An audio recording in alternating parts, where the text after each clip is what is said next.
Alright guys, so I'm going to talk about our last one for glaucoma, or at least for today. The last one is called congestional glaucoma, and this one affects infants and babies. What it does is that, how it happens is either a family member had it and they were born with it, or they're just born having the congestional glaucoma, or their eyes are not developed normally, so this is what can also cause it.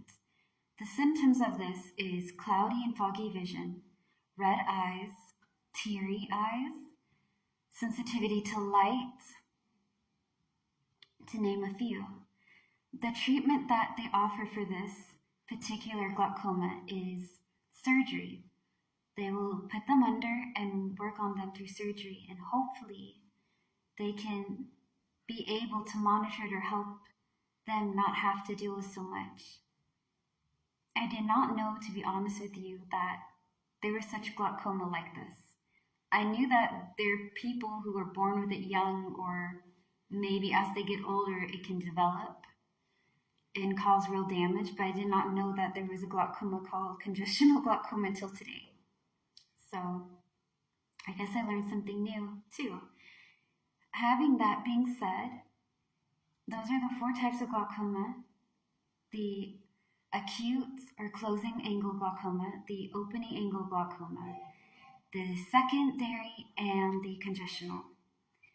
And because it's not a very long one to explain, I'm gonna also add on to this video about the emotional aspects of having this disease, because there is no right way of handling it. And I really do, I wish I could tell you guys how to navigate through it emotionally. It's a roller coaster. And you're gonna be having so much intense feelings every day, all at once. Your thoughts can be really nasty and really cruel and really mean. I used to work all the time, and I was really happy that I could provide for myself, and if my family or anybody or a friend needed something, I could give it to them, or I could spoil them, or I could get them all sorts of things, and myself new stuff or whatever. I was really happy about that. I also liked riding my bike. I like taking myself out and doing new things on my bike, riding around, because at the time, till this time, I do not drive, just because of my eyesight. I never I should have dealt with it sooner. When I did have better eyesight, I didn't. I decided to wait, and then it got too late. You know what I mean? Anyways, but riding a bike, I thought that, I'm still good, I can do whatever. And it just got to a point where I shouldn't even be on it, but have such a hard time saying that this is something I no longer can do. And eventually, I had to understand and swallow the pill that I can no longer work the way I used to, and I should no longer and can no longer be on a bike the way that I can. Like when I was younger, when my sight was okay, it was not so intense and shammy. I could be able to have a lot more peripheral vision going on instead of just seeing a narrow line. For the sake of my safety and for the sake of not having my family deal with the fact that I did something completely dumb, get myself into a situation that I cannot get myself out of, or to a situation I cannot get out of, and that I get myself killed for it. That is something I really had to understand that I can no longer do. And when it came to having to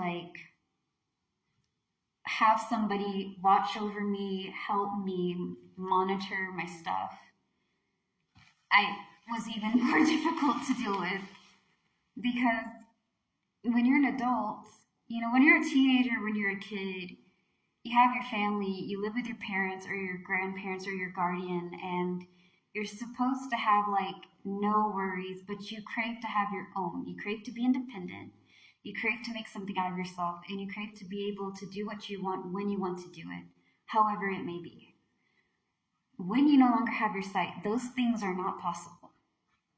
You need to accept help. You're going to learn to be creative in different things. Am I going to say that because you lose your eyesight, you can no longer work? No, you can work. You're going to be creative. You're going to figure out a way to pivot. Okay, and when I mean pivot, I mean you're going to look at things in a different way. You're not going to see a box and just think of something that you can, like, okay, this is a box for TV, right? That this box is only for TVs. You're going to look at that box and you're going to think about it can be a table, it can be a fan, it can be a tiny teepee for my pet cat or dog. You're going to be creative and find new ways to do something.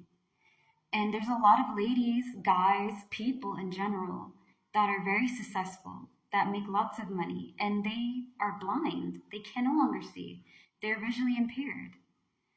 Some to have an example of is like, Paul and Matthew, they're YouTubers.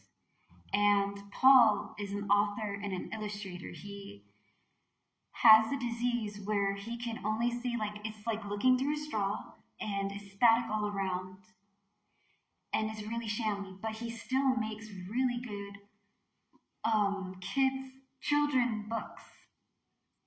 It's about penguins, and I know I watch his videos from time to time. Another one is a lady who has a channel called Unsightly Opinions, Unsightly Opinions, and she goes through all sorts of stuff, how to use the cane, what to expect. She is an activist. She is a YouTuber. And she does a bunch of other things too. There are thousands of people that are blind, that are visually impaired, and they're making so much things. So I didn't really learn how to look at it that way because all I could see was the bad. And I also had to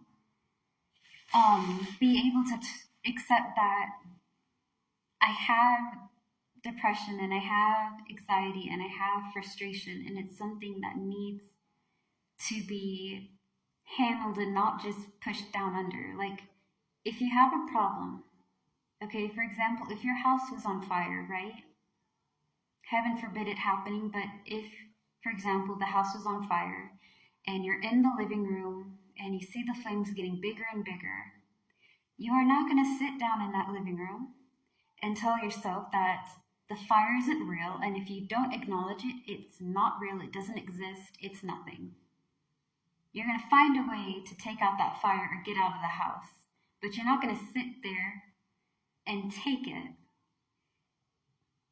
If you have a problem, it is wise to figure out ways to solve it. And also when it comes to your feelings, which I had to learn the hard way, you have to be able to feel it. You have to feel the frustration, you need to feel the anger, you need to feel the sadness and the negativity. And you need to understand that it's just a moment and it's going to pass. That you're not the only one, and there's thousands of people that have similar situations, maybe for different things. But if they can do it, then you can do it. And if it hasn't been done yet, what's stopping you from doing something new? We're all capable of really amazing, great, creative things. And we shouldn't let being blind or having diseases or being visually impaired stop us from things that we want to do. For example, in this channel, in these videos, I want to be able to help people in a way that helps them spiritually. And hopefully I can make that happen. Hopefully these videos help somebody who needs it, or makes them feel better, or just gives them the encouragement that they can do it. The emotional journey of it all is going to be up and down, but you have to take it one day at a time. And also be very kind to yourself and make sure you have a support system, whether it's friends, therapy, counseling, family, wherever it may be. Find a good support system. It will help, and be able to be open about your feelings and emotions, whether you're a lady, a guy, a person. Be open about how you feel.